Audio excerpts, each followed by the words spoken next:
What's up, fight fans? Greetings from the Wrestleverse.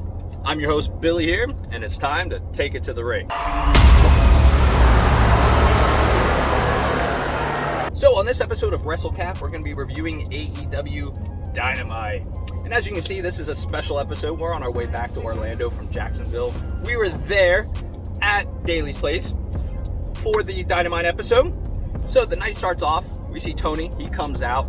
He says hello to everybody and talks about how cool they are and how much he loves everybody. And he says he has a special treat for us. Tonight, we're going to have a first and we're going to have a last. So tonight is the first episode of Rampage at Daily's Place. And it's going to be the last episode of Dynamite on TNT. And he comes out, he says, "Oh, you guys are awesome. I love you." And I said, "Yeah, we love you too, Tony. Thank you for saving wrestling." So the first fight card of the night, we have Jungle Boy and Luchasaurus coming out with Christian Cage.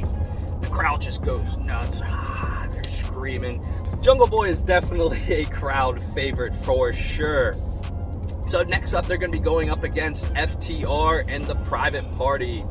So this beef has been building up for a while, kind of talking a lot of smack, and let's see if they can actually finish it. Let's see what happens. Where's the beef? It's going to be in the ring. So Cash and Cage are up first. They start kind of grappling, going back and forth, and then Wheeler ends up taking a flapjack and just flattens his nose onto the mat. It's pretty funny.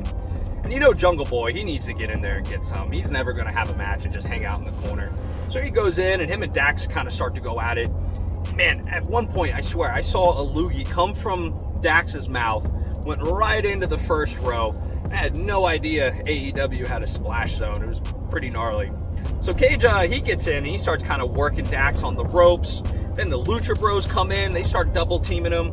They got Hardy. He comes in. He goes up against Jungle Boy, hits him with a cutter. And there's just so much action going on. The Lucha Brothers are just killing it tonight. Some great moves, working the ropes. Then Luchasaurus, he comes in with like this kind of like dirty dancing move, like nobody puts baby in the corner, and just like slams him down on his face. It was pretty cool. And then a big choke slam on Dax from Luchasaurus, and Phoenix starts walking the ropes, kind of gets some great aerials. El-Zero comes in, and he's with Cage, and just kind of turns Cage inside out. Well, now, Cage ended up tagging himself in. So El-Zero was actually doing very, very good. And Cage is like, "Nah, let me get in." Then Cage ends up getting double teamed by FTR, and they end up getting the win. Should have just let Zero stay in there. He was whooping ass, man. He was doing good. So after the match, there's a bunch of drama. We see the Lucha Bros. They're arguing with Cage. Jungle Boy's trying to keep the peace. Luchasaurus ends up kind of breaking it up and keeping everybody calm. And the Lucha Bros are pissed at Cage for him tagging himself in and pretty much throwing the match. So next up, we see 2.0. They come out, and the crowd just starts booing. Clearly not the favorites tonight. They're out with Daniel Garcia, and they're going to be going up against Eddie Kingston, Santana, and Ortiz. So Eddie comes out first. He gets a nice suplex, and then chaos just erupts outside of the ring. People are flying around everywhere. They're fighting. They're running around. It's pretty hard to even kind of keep up with.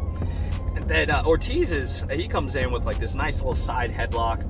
And this match has been boiling over for a while as well. So these guys have been kind of picking on each other, going back and forth. 2.0 was picking on Kingston, smacking the pie out of his face on Thanksgiving, throwing coffee on him too. It's the wrong guy to be messing with, man. You talk about poking the bear. So 2.0, they come back and double team on Ortiz, and he's just kind of getting worked at this point. So Kingston loses it. He's just getting pissed off. He's fighting with the ref. The ref's not paying attention. He's pretty much useless in this match, to be 100% honest with you. So Kingston runs in. He tries to help out his buddies who are just his teammates, and they're just getting double teamed, man. They're getting worked. And the ref starts to fight with Kingston. He starts pushing him out. It's like, no, get out of the ring. Meanwhile, a whole bunch of illegal stuff's going on behind him. So then Kingston finally, he's able to get in. He tags in and starts cleaning house, man. Everybody's getting whooped up. So you have 2.0, and they kind of start working real fast, and they get the pin, but it was a really fast count out. Probably one of the fastest countdowns I've ever seen, or countouts I've ever seen. It's just pure silliness, really. So after the bell, you see Garcia. He ends up drop kicking Santana. And then it's 3-on-1. They start beating this guy up. He's already knocked out. He's just laying there, and they keep picking on him. Then I hear the Jericho music come on, and I get real excited. Everybody else gets real excited. He comes running down the ramp. He's stomping. He's got a bat in his hand. And, Jericho, he's like AEW's daddy. He's got to keep order. So he breaks this whole mess up, and this 3-on-1 just kind of street fight beat down. And Santana's still knocked out in the corner. He's sleeping. He's still there. And, Jericho's just kind of walking around. He's feeling the crowd. He's loving it, soaking it in. And then Eddie kind of takes all of his anger and all of his frustration out on Jericho. They kind of start to fight. They have words. They're in each other's faces. He's all sorts of pissed off. So Eddie ends up stomping down the ramp, going backstage. He's like a little toddler, all pissed off. He's talking trash. Then we go backstage. We see MJF, and he's talking about Sting and Darby Allin. His normal trash talk, calling him a little emo kid and his deranged older uncle or something like that. I forgot what he called Sting, but the same jokes he's been saying over and over. So he's there with Wardlow and Shawn Spears, and Wardlow's just kind of sitting on the couch, and he looks really sad, a little depressed actually. And MJF says, hey, from here on out, all your good fights, you're going to be given to me. I'm trying to make my way up in AEW. I'm going to be the champion. And before Wardlow can even argue with him or say anything, the attorney just appears out of nowhere. This lawyer just starts rattling off all this legal jargon off a contract. It sounded like the end of a commercial for prescription drugs or something. So Wardlow's just kind of accepts it. He's like, oh, well, I guess I signed it. What am I going to do? So we see some more backstage. We go right to the Lucha Bros.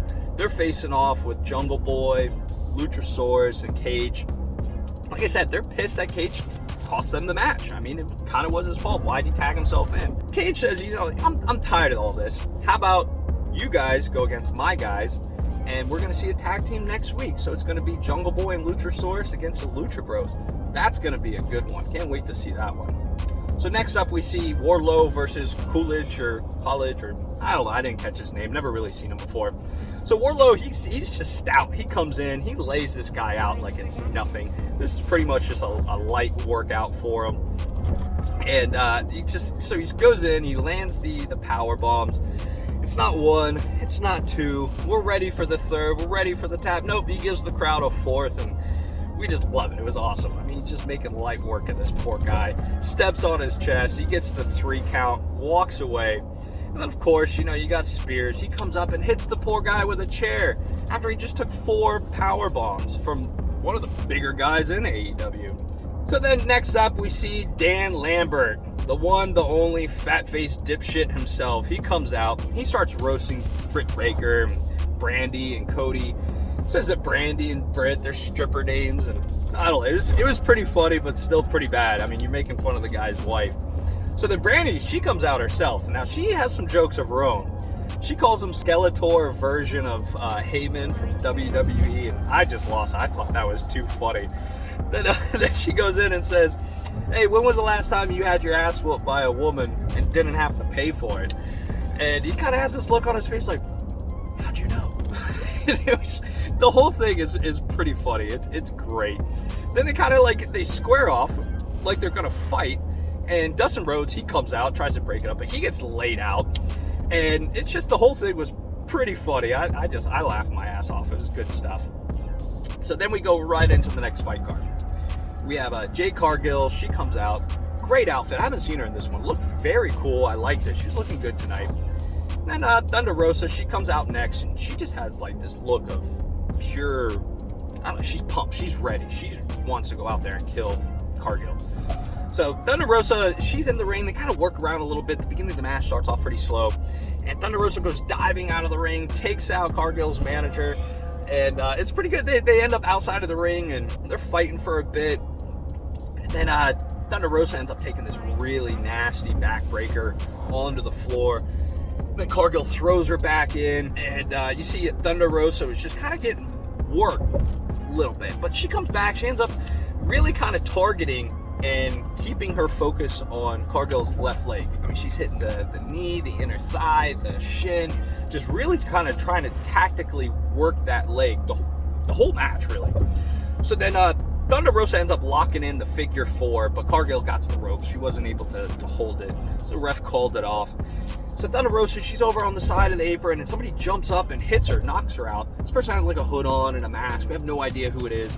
And Cargill takes full advantage of this. She sees her opportunity and ends up pinning Thunder Rosa. She gets the win. Now, after the bell rings, Thunder Rosa is just pissed. She leaps at Cargill. She starts fighting her, beating her up. And then that same person that had the hood on and the mask, she comes in and kind of saves Cargill, pushes Thunder Rosa off. And they start fighting, beating her up.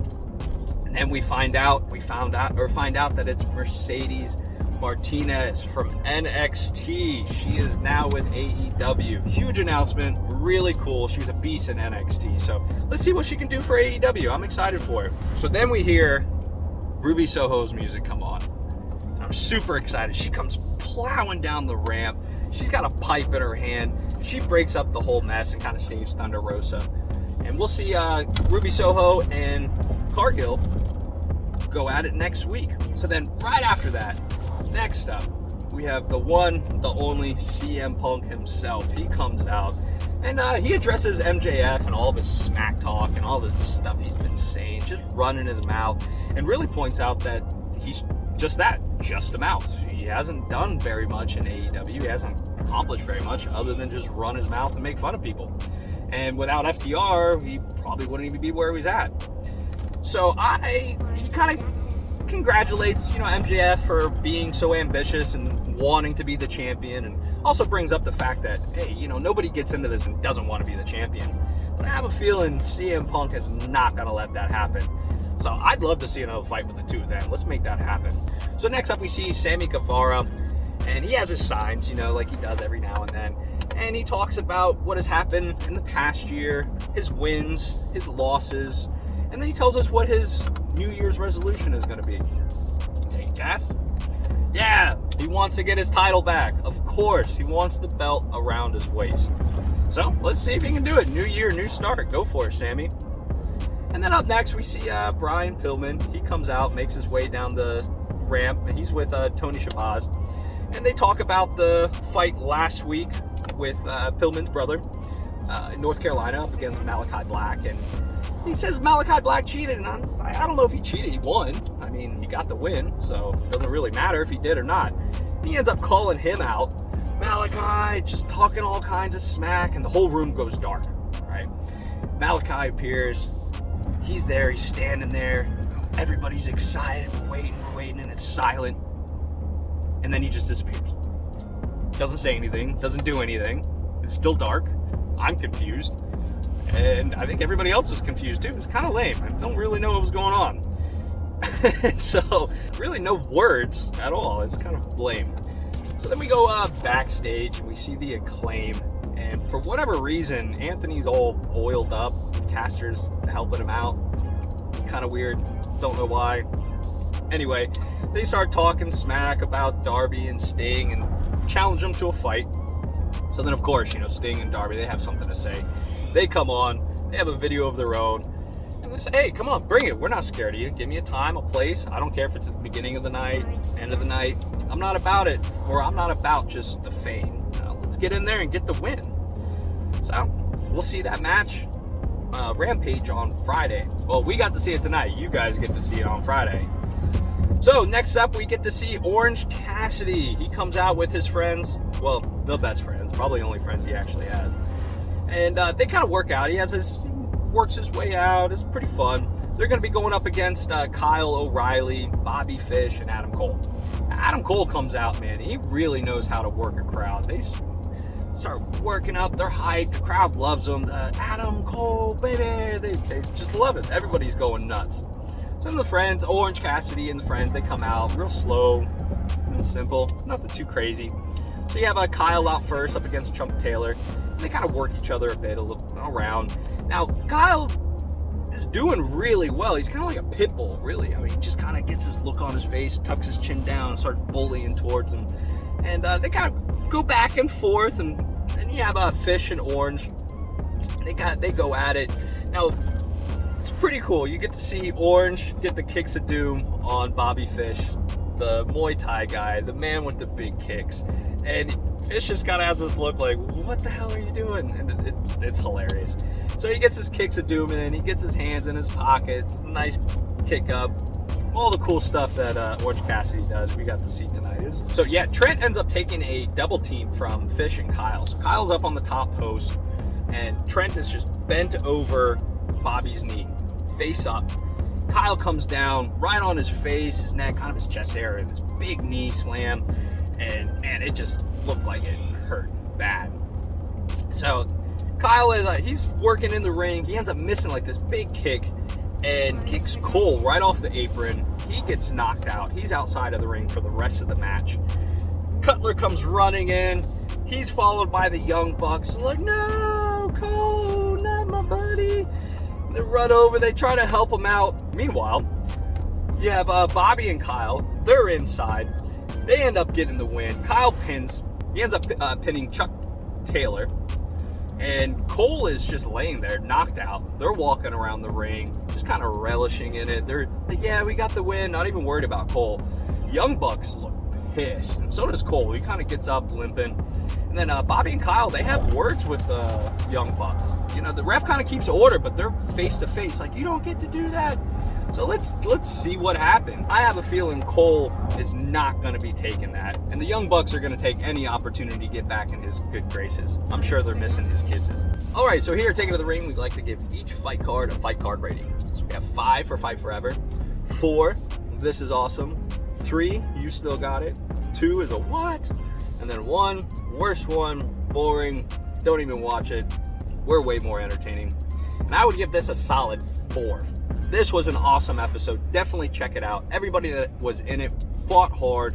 Some great names, great moves. Definitely check it out. So thank you guys so much for watching. You guys are amazing. If you like what you see here, please take a moment to like, share, and of course subscribe. And for more Wrestlecap videos like this, just click that link right there below. Check out our social. And until next time, Billy here, and don't stop believing.